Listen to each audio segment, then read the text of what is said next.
Eu sou Rodrigo Fontoura e esse é o Menu do Líder, onde a estratégia encontra a essência e o resultado ganha alma. Hoje nós vamos falar com o vice-presidente da Enflo CDL São José, gerente de negócios da Ethosistema, sócio fundador do B2B Summit Brasil. Vamos ver esse cara. Fala, vendedor, tudo bem? Você já conhece o nosso novo aplicativo de força de venda móvel, disponível para representantes comerciais? Se você ainda não conhece essa solução, entre em contato agora mesmo com o nosso suporte técnico.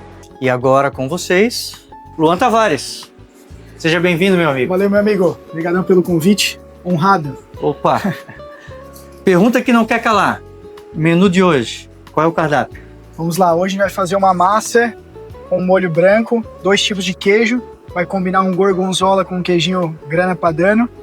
E como acompanhamento, uma proteína, a gente vai usar medalhão de filé mignon.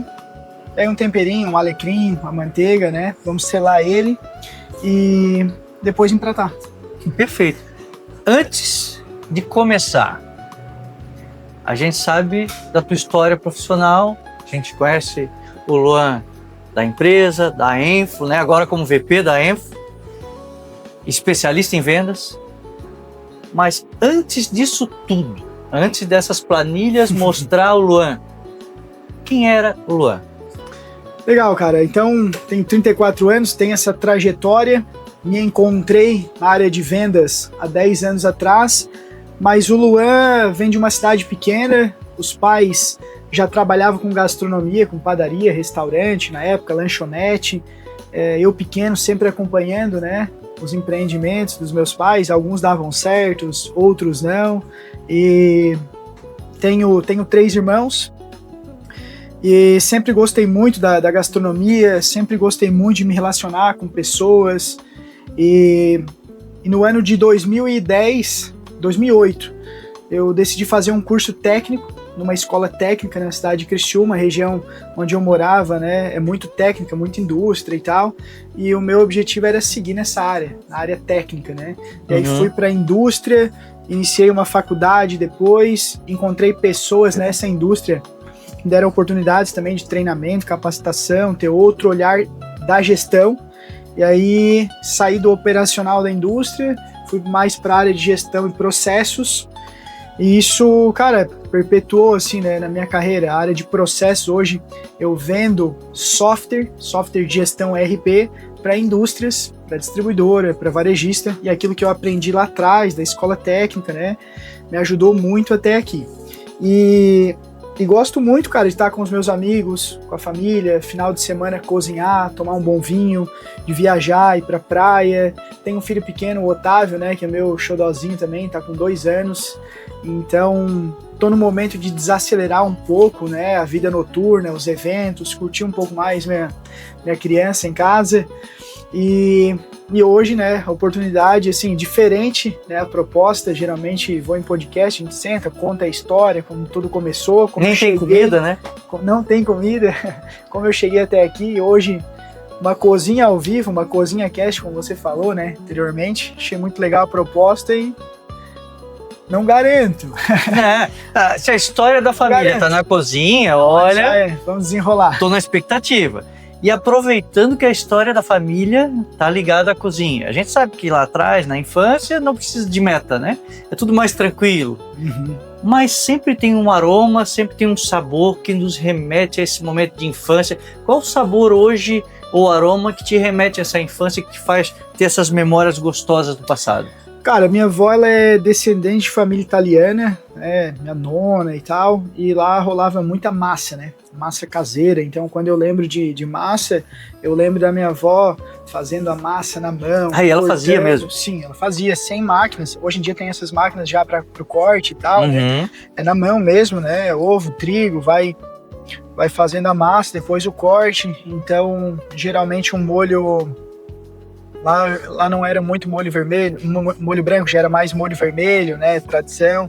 Então, me lembra um pouco, assim, né, gostinho familiar. E aí minha mãe também, cara, teve uma época que um casal de tios meus foram fazer faculdade na cidade de Criciúma e eles foram morar na nossa casa durante o período da faculdade de engenharia, e como era uma galera, né, tinha eu, minha mãe, meu padrasto, 2 irmãos e meus tios, um casal de tio, todo dia à noite tinha janta lá em casa. Nossa. E era meio que assim uma tradição. Então, todo dia à noite minha mãe tinha que se reinventar, né?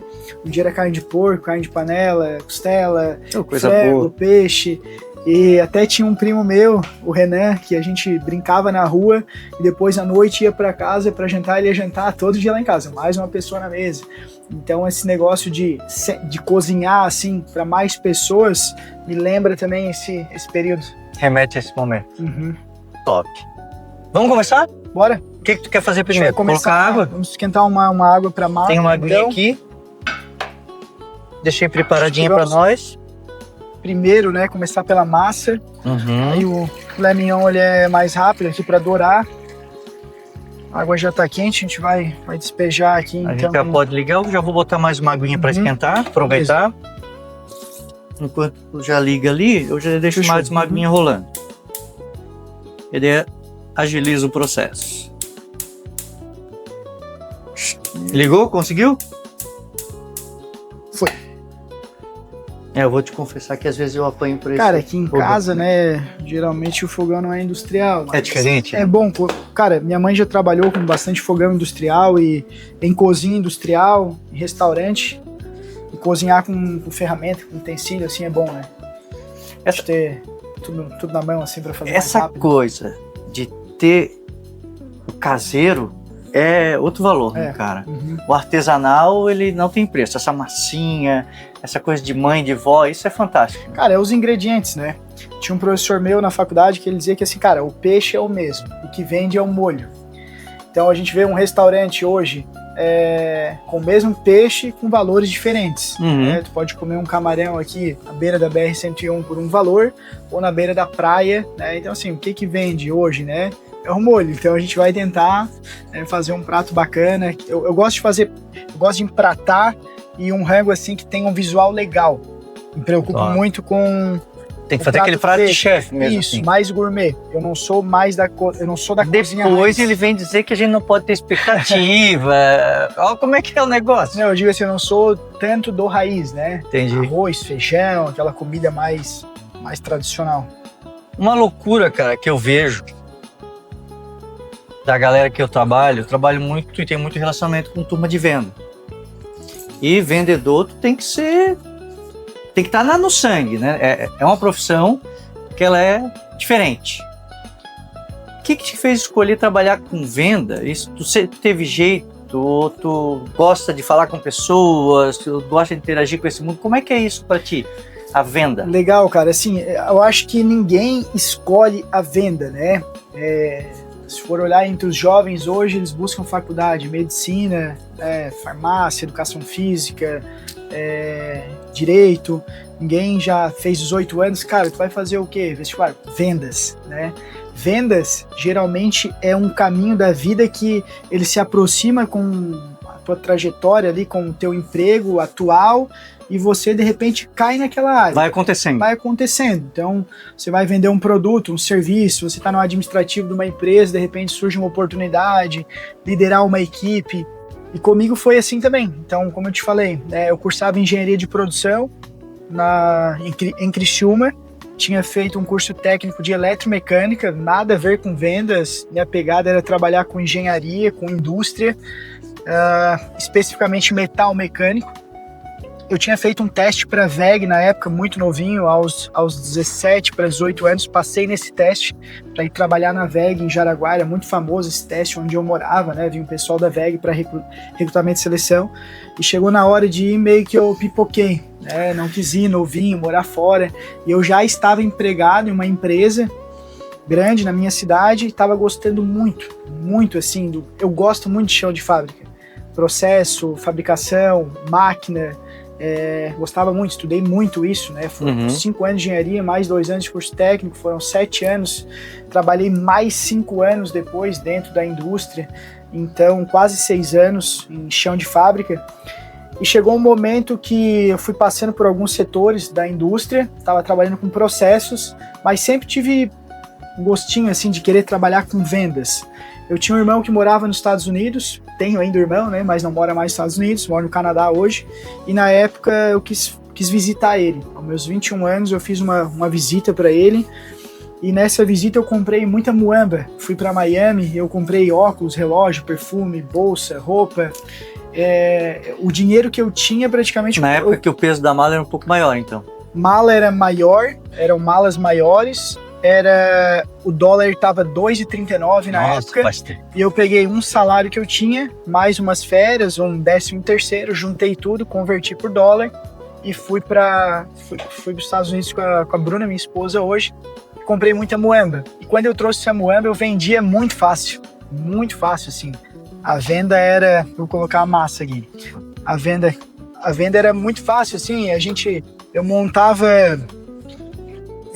uma mala, deixa eu colocar aqui mesmo, eu montava uma mala de roupa, entregava para ti já personalizado, Rodrigo, leva para casa, prova, amanhã tu me traz de volta, diz o que você gostou, eu tinha um caderninho, eu já parcelava as vendas para os meus colegas da empresa. No antigo fiado do caderninho. Antigo fiado, não tinha cartão na época, não existia cartão, a galera recebia todo dia 10 eu passava lá, e aí, né, R$100 e tal. E aí eu vendia, cara, perfume, creme, bolsa, pra mulher também. Fiz isso 1, 2, 3 vezes e eu gostava disso. Era uma coisa assim que eu achava fácil de fazer, sabe? Vender. E aí eu fiquei nessa indústria por quase 6 anos, e a Ethos, a empresa que eu represento hoje, do meu sogro, Claudinei, ele foi o fundador da empresa em 2002, ela passava por um momento de expansão. Naquele ano, o hype da software house era as revendas, você abrir revenda, canais. Hoje pode chamar de filial, pode chamar de franquia, na época não se falava tanto em franquia, eram as revendas. E aí a empresa chegou a ter 10 revendas no norte, São Paulo, algumas do sul de Santa Catarina. Como representantes, assim, né? Representantes, é o canal de vendas que a gente chama, mas na época, grosso modo, se falava revenda. E aí, o meu sogro me chama para uma conversa e diz, cara, queria te passar uma oportunidade que eu tô vendo na Grande Florianópolis, de um mercado que está crescendo lá e nós não temos representante. Tu topa o desafio de ir para Floripa, né, e abrir uma unidade da Ethos Sistemas. Na época o nome da empresa se chamava Bitecnologia. E aí, lógico que eu aceitei o desafio, eu e a Bruna, a gente ficou pensativo, eu namorava na época, eu morava com a minha mãe, eu estava terminando a faculdade de engenharia de produção, eu estava bem estabilizado na empresa. E antes disso, eu decidi ir para os Estados Unidos, meu irmão morava lá, fiquei 6 meses, depois voltei com o compromisso de abrir esse negócio que completa 10 anos esse ano aqui em então tem aniversário esse ano, galera, hein? Esse ano, mês de julho, a gente completa 10 anos de existência, né, da Ethos aqui na Grande Florianópolis. Um projeto que iniciou local, era para ser local, né? A venda era para ser regional. Hoje daí já ampliou para nível Brasil. A pandemia meio que nos jogou do precipício, né? Impulsionou e, cara, foi a melhor coisa. Hoje, a maioria dos meus clientes são de fora, né? São Paulo, vende bastante para Nordeste, região Norte, enfim. A gente tem clientes hoje em 16 estados. Um volume bem alto e aí trabalha campanhas, né? Geralmente empresas, né, buscam, né, tem uma dor, uma dificuldade, a gente faz um diagnóstico, uma apresentação, tudo online e faz a implementação também do software online, o acompanhamento, o suporte. Eu tenho cliente que está comigo na carteira, 8 anos que eu não conheço a pessoa fisicamente, né? É do Espírito Santo, Pará, Roraima, Acre, tendo cliente no Acre hoje com fuso horário de 2 horas de diferença. Então, Mato Grosso também, com 1 hora de diferença de fuso. E faço uma amizade, mas tudo virtual, né? Tudo virtual. Contato pelo WhatsApp, por e-mail, né? Hoje em dia, o virtual, ele facilita um pouco o processo, mas ao mesmo tempo distancia, né? Porque esse calor humano acaba não tendo, né? Tomar cuidado, porque assim, na pandemia a gente teve um boom de uma quebra de atendimento humanizado para atendimento virtualizado. Teve uma época que as empresas tiravam até, as startups, né, tiravam até os seus números de telefone do Google. Não tinha um canal, era via e-mail. Por quê? Pensavam em enxugar custo com o suporte técnico. Meio que dificulta o acesso, padroniza um único acesso, um único canal, né? Abre chamado, abre ticket, abre e-mail, fica bom para mim, para minha empresa, eu padronizo, mas para você, para o cliente, fica... A experiência de usuário é horrível. Horrível. Então hoje você experimenta resolver um problema num banco tradicional. Um aplicativo aí, um GovBR, né, que tem uma série de exigências para você, uma experiência não tão legal, né? E aí a gente inverte esse modelo, assim, cara, acho que não é por aqui, vamos voltar para a humanização, vamos voltar a atender pelo WhatsApp, atender ligação telefônica, que era a nossa estrutura, né, o nosso tronco da empresa, era o atendimento, era o suporte. A nossa equipe, a nossa imagem foi formada por essa humanização. E depois de tu quebrar isso, os clientes reclamavam e tal.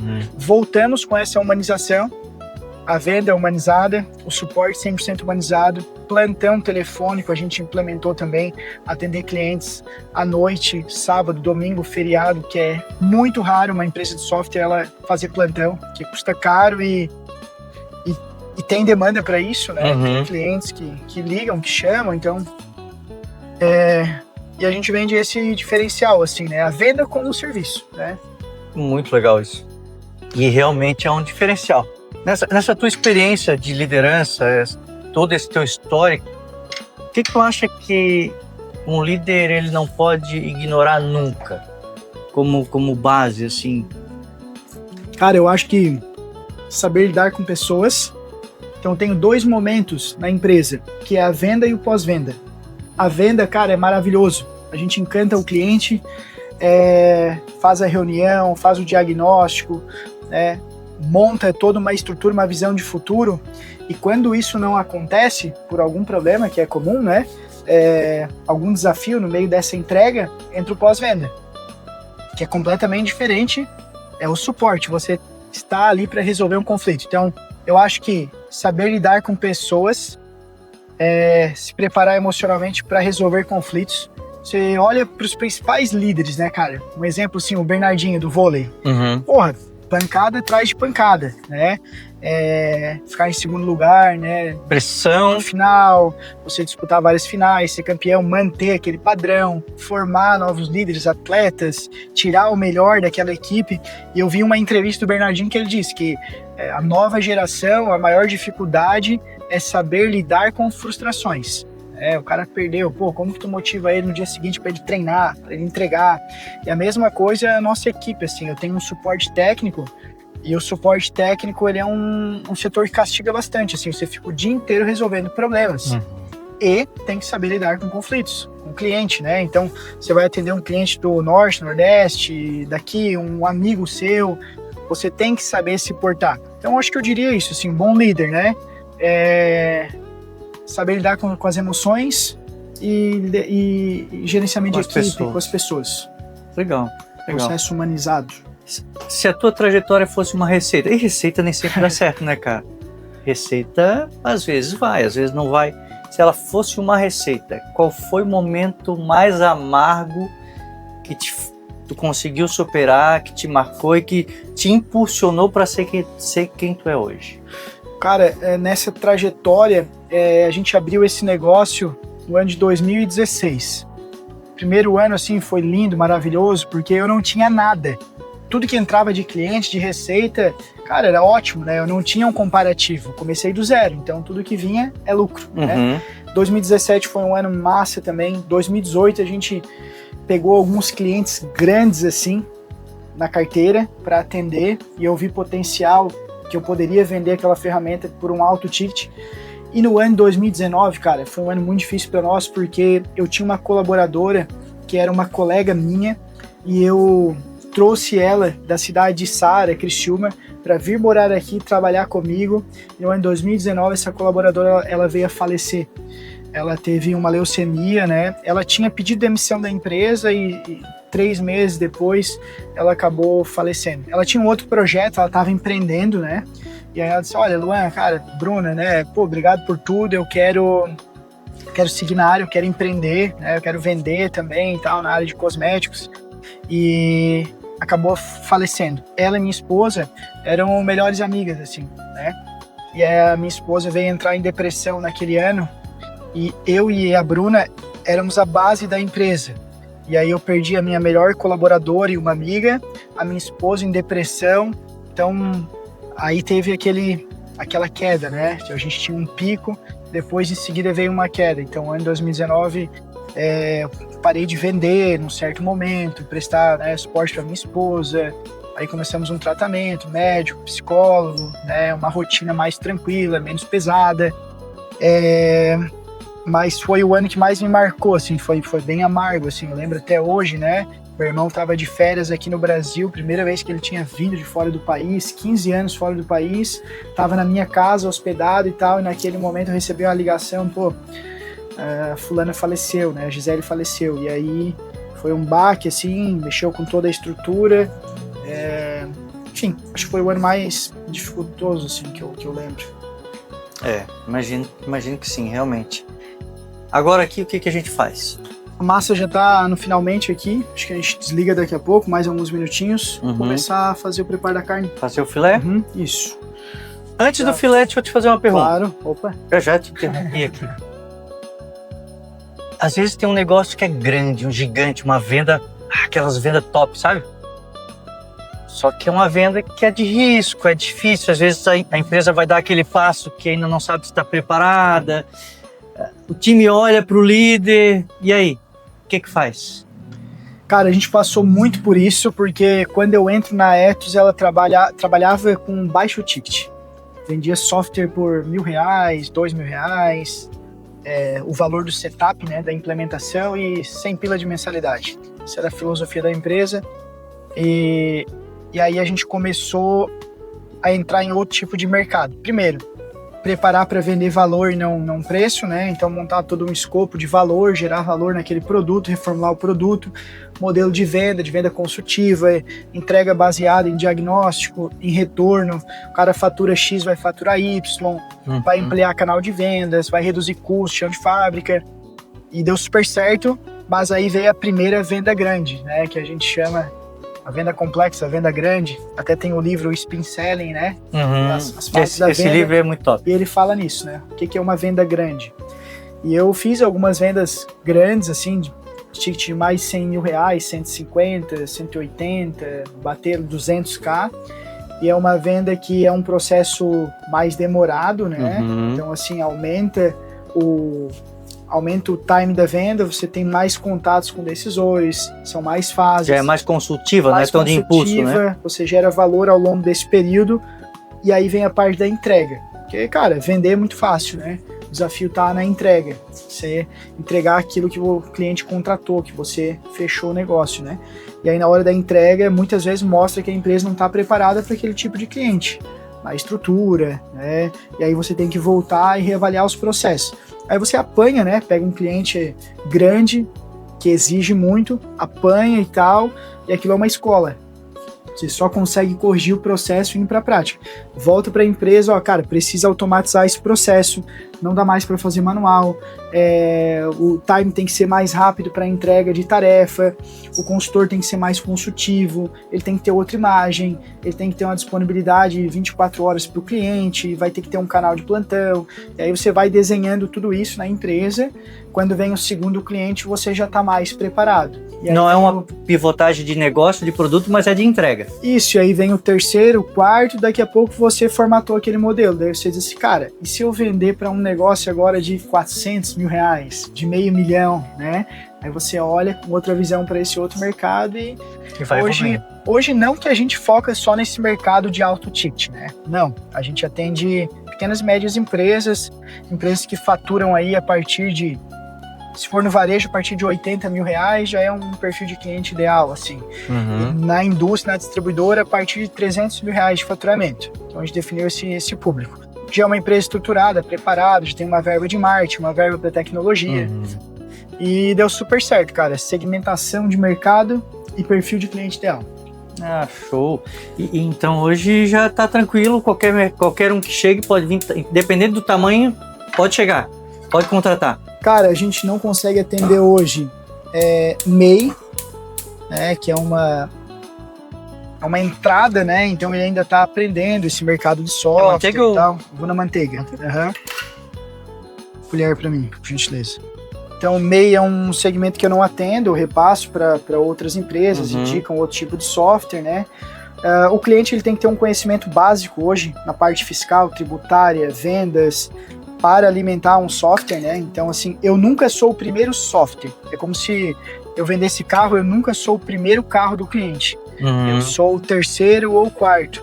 Ele começou lá com uma moto, depois ele foi para um carro básico. Quando ele vai buscar carro completo, ar-condicionado, vidro, banco de couro, enfim, é como se fosse a Ethos, né? Entregando uma solução já mais completa. Né? E tem dado super certo, assim, cara. Né? 10 anos a gente completa esse ano, em média 180 clientes aqui na regional, né? A empresa tem algo em torno de 1.000 clientes hoje ativos. Então é um volume alto, já dá um trabalhinho, né, para controlar. Eu vou precisar baixar um pouco o fogo.